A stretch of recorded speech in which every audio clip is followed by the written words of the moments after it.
Topic है आपका structure of cell. Structure of cell में हमने डिस्कस किया था कि 3 पार्ट होते हैं।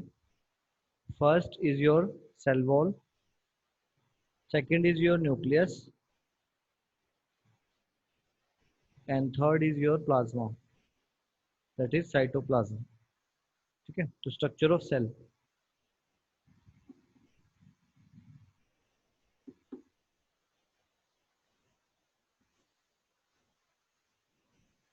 Cell wall, nucleus and cytoplasm. ठीक है, ये 3 आपके जर्नल से स्ट्रक्चर होते हैं। ठीक है, सेल वॉल बेसिकली हमारे पास जो सेल का स्ट्रक्चर है वो उस तरीके से है, बीच में न्यूक्लियस है सर बीच न्यूक्लियस है और साइटोप्लाज्म में। और that is your cell wall. ये आपकी सेल वॉल है। ठीक है, तो इस साइड तो दिखाई दे रहा है ना आपको? Yes sir. Yes sir. Yes sir.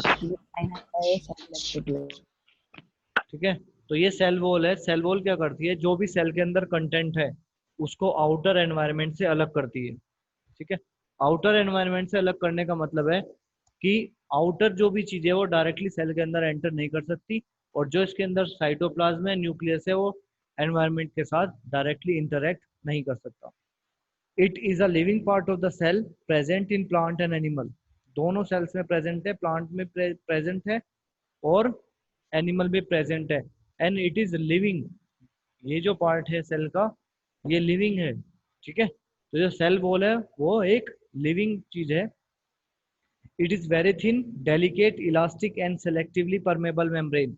मतलब ये बहुत डेलिकेट है, बहुत पतली है, थिन है और ये सेलेक्टिवली परमेबल। परमेबल का मतलब होता है ट्रांसपेरेंट है। ट्रांसपेरेंट है, इसके अंदर चीजें आ भी सकती हैं और इससे चीजें बाहर जा भी सकती हैं। तो ये ट्रांसपेरेंट है, परमेबल है। It is composed of lipid and protein. ठीक है, ये बनती किससे है? लिपिड एंड प्रोटीन से।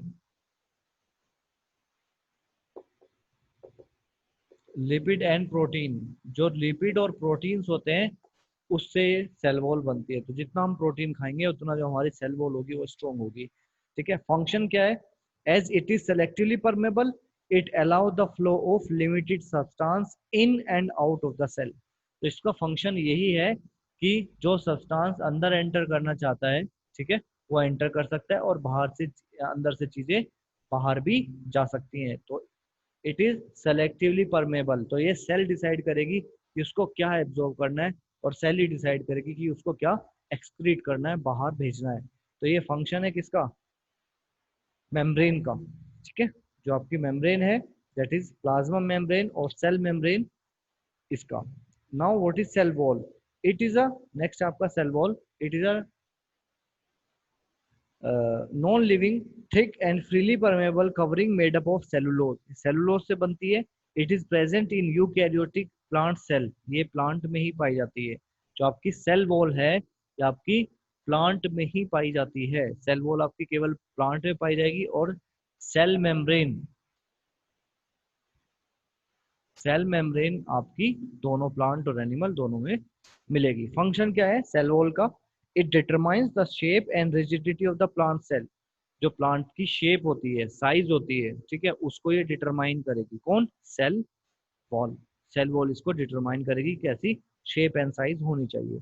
It protect the plasma membrane. जो प्लाज्मा मेम्ब्रेन होती है, ये प्लाज्मा मेम्ब्रेन है, इसके ऊपर सेल वॉल है, ठीक है, उसको ये प्रोटेक्ट करके रखती है। ठीक है, इट प्रिवेंट डेसिकेशन और ड्राइंगनेस इन सेल।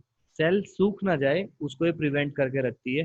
ठीक है, तो जो ट्री होते हैं, ट्री के ऊपर जो कवरिंग, हार्ड कवरिंग होती है, उसी को हम सेल वॉल कहते हैं। उसके अंदर सेल मेम्ब्रेन, ठीक है, और तब फिर हमारा न्यूक्लियस वगैरह सारी चीजें होती हैं। बट प्लांट्स के अंदर केवल सेल वॉल होगी, ठीक है, सेल मेम्ब्रेन नहीं होगी। It help in the transport of various substance in and out. तो जो ट्रांसपोर्टेशन है सब्सटेंस का अंदर बाहर जाएगा वो सेल वॉल की हेल्प से ही जाएगा। और सेल ही डिसाइड करेगी कि क्या चीज अंदर एब्जॉर्ब होगी और क्या चीज बाहर जाएगी। ठीक है, सेल के सेंटर में न्यूक्लियस है। It is dense and spherical organelle. Dense है, डेंस का मतलब घना है, ठीक है, थिक पार्ट है, और सेंटर में है, न्यूक्लियस के सेल के सेंटर में ये है, मौजूद है। Nucleus is bounded by two membrane both forming nuclear envelope. Nuclear envelope contain many pores known as nuclear pores. तो इस न्यूक्लियस के ऊपर भी एक न्यूक्लियर एनवलप होता है और उसके अंदर भी बहुत सारे पोर्स होते हैं। ठीक है, तो पोर्स का यही फायदा है कि न्यूक्लियस से चीजें बाहर भी जा सकती है और न्यूक्लियस के अंदर चीजें एंटर भी कर सकती हैं। ठीक है, तो that is your nucleus. The fluid which present inside the nucleus is nucleoplasm. अंदर जो फ्लूइड है उसको हम क्या कहते हैं? न्यूक्लियोप्लाज्म। ठीक है, तो nucleoplasm, the fluid of nucleus is known as nucleoplasm. Nucleus contain chromosomes and chromosomes contain genes which are the centre of genetical information. तो जो हमारी जेनेटिकल इंफॉर्मेशन है, तो ये जो डीएनए प्रेजेंट होता है, ठीक है, वो कहाँ पर होता है? जीन के अंदर होता है। और जीन किसके अंदर प्रेजेंट होती है? क्रोमोसोम्स के। और क्रोमोसोम्स किसके अंदर प्रेजेंट होते हैं? न्यूक्लियस के। तो बेसिकली जो डी जीन है, जो डीएनए है, ठीक है, वो न्यूक्लियस के थ्रू ही ट्रांसफर होता है। तो न्यूक्लियस के अंदर है क्रोमोसोम्स, क्रोमोसोम्स के अंदर है जीन, और जीन के अंदर है हमारा डीएनए। तो बेसिकली जो हमारी सेल है, सेल के अंदर जो न्यूक्लियस है, वहीं पर हमारी जो मेन पार्ट है वो मौजूद है। That is known as the nucleus. Nucleus का फंक्शन क्या है? Nucleus control all the metabolic activities of the cell. Cell की जो भी एक्टिविटी है, ठीक है, सेल के अंदर जो भी फंक्शन परफॉर्म होगा, वो न्यूक्लियस की हेल्प से ही परफॉर्म होगा। न्यूक्लियस ही डिसाइड करेगा कि किस टाइप से क्या करना है। It regulate the cell cycle. Cell की जो पूरी साइकिल है उसको वो रेगुलेट करके रखता है। ठीक है, nucleus is the store house of the gene. ठीक है, store house of the gene, जो हमारे जीन होते हैं, ठीक है, जो वन पेरेंट से अनदर पेरेंट ट्रांसफर होते हैं, one generation to another generation, तो उसके अंदर क्या होता है? जीन प्रेजेंट होता है। It is concern with the transmission of heredity traits. ठीक है, तो जो भी ट्रेड्स हमारे, जो भी कैरेक्टर्स हमें अपने फादर से मदर से मिले हैं, वो सारे कैरेक्टर इसके अंदर ही हैं। वहां से ये कैरेक्टर क्या हुए? ट्रांसफर हुए हैं, तभी हम अपने पेरेंट्स जैसे दिखते हैं या फिर उनके जैसा बिहेव करते हैं। नेक्स्ट है साइटोप्लाज्म। साइटोप्लाज्म, ये जो पार्ट है आपका न्यूक्लियस और सेल मेम्ब्रेन के बीच में, that is known as cytoplasm. उसी को कहते हैं साइटोप्लाज्म। ठीक है, तो साइटोप्लाज्म क्या होता है? साइटोप्लाज्म एक jelly like viscous colourless fluid है between plasma membrane and the nucleus. Plasma membrane और न्यूक्लियस के बीच में जो ये फ्लूइड भरा हुआ है, ये जेली टाइप फ्लूइड है, दैट इज ट्रांसपेरेंट। ट्रांसपेरेंट आर पार दिखने वाला जो फ्लूइड है। The aqueous ground substance of cytoplasm is cytosol. तो साइटोप्लाज्म किससे बनता है? एक सब्सटेंस है साइटोसोल, उससे ये बनता है। साइटोसोल से साइटोप्लाज्म बनता है सेल के अंदर। फंक्शन क्या है? Protoplasm act as a store of vital chemicals like amino acid, protein, sugar and vitamin. तो इसके अंदर साइटोप्लाज्म के अंदर क्या क्या चीजें प्रेजेंट होती है? प्रोटीन भी प्रेजेंट होता है, शुगर भी प्रेजेंट होती है, विटामिन भी प्रेजेंट होते हैं। तो it is the site of certain metabolic reactions like fatty acid. जो भी रिएक्शंस होगी इस साइटोप्लाज्म के अंदर होगी, और रिएक्शन किसकी हेल्प से होगी? न्यूक्लियस के हेल्प से होगी। न्यूक्लियस चाहेगा तो रिएक्शन होगी, अदरवाइज रिएक्शन नहीं होगी। ठीक है, नेक्स्ट है आपका फिफ्थ, लाइजोसोम्स। लाइजोसोम्स क्या होते हैं?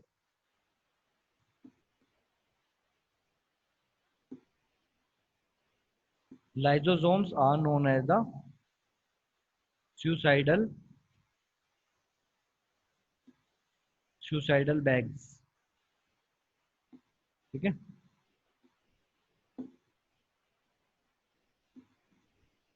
सुसाइडल बैग्स इनको हम कह सकते हैं। ठीक है, तो सुसाइडल बैग्स का मतलब क्या है? They are a kind of waste dispatch and disposal system of the cell. अगर सेल के अंदर कुछ गड़बड़ आ जाती है या सेल कहीं से ब्रेक हो जाती है, उसका फ्लूइड बाहर जा सकता है। मतलब यहाँ से आपका जो सेल वॉल है, जो कवरिंग है, वो अगर कट जाती है या कहीं इंजरी आपको हो जाती है, तो यहाँ पर साइटोप्लाज्म के अंदर लाइजोसोम्स प्रेजेंट होते हैं। ये लाइजोसोम्स प्रेजेंट होते हैं, ये अपना आप ही क्या हो जाएंगे, बस्ट हो जाएंगे, अपना आप ही फूट जाएंगे, और जो भी सेल के अंदर जो मटेरियल है साइटोप्लाज्म उसको खा जाएंगे। ठीक है, इसलिए ये ऐसा होता है कि ये जो साइटोप्लाज्म है अगर ये बाहर जाएगा तो ये बाकी सेल्स में भी क्या करेगा, इन्फेक्शन कर सकता है, क्योंकि साइटोप्लाज्म बाहर जाएगा और बाहर बहुत सारे जर्म्स, बैक्टीरिया, पैथोजेंस हैं। ठीक है, तो उसकी वजह से इस सेल को क्या कर देंगे, डिस्ट्रॉय ना कर दें, पूरी सेल को डिस्ट्रॉय ना कर दें। तो उससे पहले यही लाइसोसोम्स क्या कर देते हैं, अपने आप ही बस्ट हो जाते हैं, फूट जाते हैं, और क्या बन जाते हैं, सारे सेल को का जो साइटोप्लाज्म है उसको खत्म कर देते हैं, अपना आप ही खा जाते हैं। नेक्स्ट है आपका माइटोकॉन्ड्रिया। ठीक है, that is known as powerhouse of the cell. तो माइटोकॉन्ड्रिया का मतलब है powerhouse of the cell. Cell के अंदर पावर भी होनी चाहिए, तो जो भी एनर्जी हम गेन करेंगे बाहर से एनर्जी हमें मिलेगी ग्लूकोज के फॉर्म में, तो सेल के अंदर आएगी, तो सबसे पहले कहाँ स्टोर होगी, माइटोकॉन्ड्रिया के अंदर। ठीक है, तो it store the energy in the form of ATP. आपने पढ़ा होगा एटीपी। ठीक है, ग्लूकोज से बनता है एटीपी, और एटीपी की फॉर्म में माइटोकॉन्ड्रिया के अंदर सेल के अंदर एनर्जी स्टोर हो जाएगी। उसका पर्पस क्या है, अगर आपको कई दिन तक खाना नहीं मिला तो फिर माइटोकॉन्ड्रिया क्या करेगा, सेल को एनर्जी प्रोवाइड करेगा। तो सबसे पहले जब हम खाना खाते हैं, कुछ भी चीज़ खाते हैं, तो जो हमारी एनर्जी स्टोर होगी वो कहाँ पर जाकर, पहले माइटोकॉन्ड्रिया को स्टोर होगी, उसके बाद हमारी एनर्जी सेल को मिलेगी। ठीक है,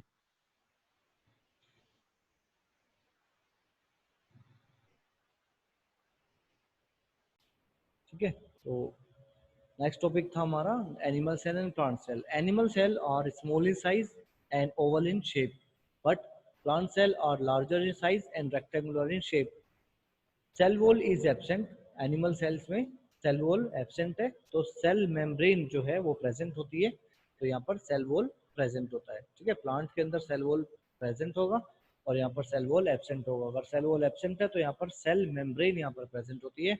ठीक है, तो फूड और energy stored in animals in mitochondria, तो जो भी एनर्जी आपकी स्टोर होगी वो माइटोकॉन्ड्रिया में स्टोर होगी एनिमल सेल में, और प्लांट सेल में आप स्टार्च की फॉर्म में जो लीव्स होती है वहाँ पर एनर्जी, लीव्स के अंदर जो फ्रूट होता है वहाँ पर एनर्जी स्टोर होती है, सीड्स के अंदर एनर्जी स्टोर होती है in the form of starch. Starch की फॉर्म में यहाँ पर एनर्जी इस तरीके से आपकी स्टोर होती है। ठीक है, तो ये चैप्टर आपका फिनिश। यहाँ पर डायग्राम्स आप देखेंगे, डायग्राम आप किस किस के बनाएंगे वो मैं आपको बता देता हूँ। एक तो प्लांट सेल और एनिमल सेल। ठीक है, एक तो सेल का डायग्राम होगा जो आपको ड्रॉ करना है, डायग्राम सेल का, plant cell and animal cell. ठीक है,